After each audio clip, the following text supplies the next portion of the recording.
Hello children, today we are going to learn something very interesting about English grammar.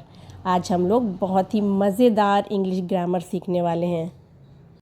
आज हम सीखेंगे ए और N का सही use. Look at the screen. English alphabet. English alphabet में 8 से Z तक 26 लेटर्स होते हैं, लेकिन इनमें 5 लेटर बहुत स्पेशल होते हैं। A, E, I, O, U. These 5 letters are called vowels. ये जो 5 लेटर हैं हमारे, इन्हें हम वाउल्स कहते हैं। अब जो हमारे 21 लेटर हैं बचे हुए, उन्हें हम कॉन्सोनेंट्स कहते हैं।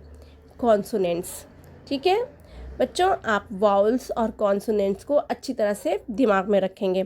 इसके बाद अब सवाल है कि हम ए और एन कहाँ लगाते हैं। तो बहुत ही आसान तरीके से आज हम सबसे पहले ए और एन को क्या का यूज़ कैसे करते हैं। ए और एन को हम आर्टिकल्स कहते हैं और ए और एन का यूज़ सिंगुलर काउंटेबल नाउन से पहले करते हैं। सिंगुलर काउंटेबल मतलब जो एक चीज़, सिंगुलर माने एक और काउंटेबल मीन्स गिनने वाली, कोई एक गिनने वाली चीज़ को हम सिंगुलर काउंटेबल नाउन कहते हैं। जैसे आप पिक्चर में देख रहे हैं, 1 डॉग, अ डॉग। एक सेब है, 1 एप्पल, एन एप्पल। लेकिन अब आप देख रहे हैं कि हमने ऊपर अ लगाया है और नीचे एन लगाया है। ये अलग अलग वर्ड्स का यूज़ क्यों किया गया है? किसी वर्ड्स के पहले ए और किसी वर्ड से पहले एन, ऐसा क्यों हो रहा है? यही नियम आज हम लोगों को सीखना है। अब हम सबसे पहले समझते हैं ए हम कहाँ लगाते हैं। ए प्लस कॉन्सोनेंट साउंड। जितने भी कॉन्सोनेंट की साउंड आएंगे उन वर्ड से पहले हम ए का यूज़ करेंगे। जैसे आप एग्जांपल देखिए, a cat, cat C consonant है। अ बुक, बी कॉन्सोनेंट है। अ बुक, इस बुक का साउंड भी आ रहा है ना, तो यहाँ पर हम ए का यूज़ करेंगे। इसके आगे एन अब हम कहाँ लगाते हैं? अभी हमने वाउल्स पढ़े थे। कितने वाउल्स होते हैं? 5, AEIOU। उसके पहले हम एन का यूज़ करेंगे। एग्जाम्पल में देखिए, एन अम्ब्रेला, एक छाता। एन ऑरेंज, एक ऑरेंज, ठीक है। अब एक बार ए और एन को कंपेयर करके समझते हैं। दोनों का यूज़ हम सिंगुलर काउंटेबल नाउन के साथ करते हैं, लेकिन डिफरेंस क्या है? जब किसी वर्ड की शुरुआत कॉन्सोनेंट से होगी तो उसके पहले हम ए, और जब किसी वर्ड की शुरुआत वाउल से होगी तो उसके पहले हम एन लगाएंगे।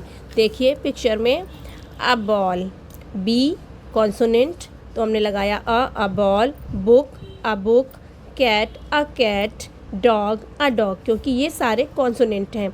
इसके साइड में देखिए, apple A, orange O, ice cream I और एरोप्लेन ए से शुरू हो रहा है। ये सारे वाउल साउंड हैं, तो इसके पहले हम एन का यूज़ करेंगे। An apple, an orange, an ice cream, an aeroplane. अब सबसे ज़रूरी बात जो आप याद रखेंगे कि आप सिर्फ लेटर देखकर ए एन का यूज़ नहीं करेंगे। हम इंग्लिश में बहुत से लेटर साइलेंट होते हैं। अगर उस लेटर की आवाज़ आ रही होगी तब उसके हिसाब से हम ए और एन का यूज़ करेंगे। आइए इसे कुछ एग्जाम्पल से समझते हैं। देखिए, ये वर्ड एच से शुरू हो रहा है, लेकिन हम इसे प्रोनाउंस करते हैं आवर। एच इसकी आवाज़ नहीं आती, तो इसके पहले हम ए नहीं लगाएंगे, हम इसके पहले एन लगाएंगे, एन आवर।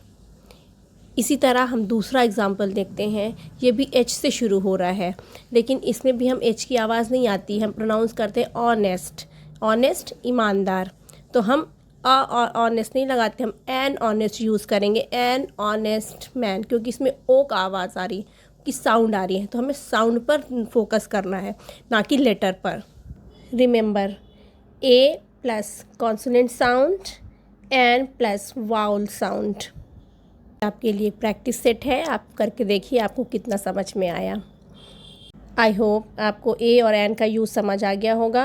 आपका जो चैप्टर है बेस्ट फ्रेंड क्लास, उसके पेज नंबर 30 और 31 पर ए और एन की एक्सरसाइज दी है। अब जाकर उसे अच्छी तरह से हल करें, ऐसी मुझे उम्मीद है कि आप उसको कर पाएंगे। मिलते हैं नेक्स्ट वीडियो में।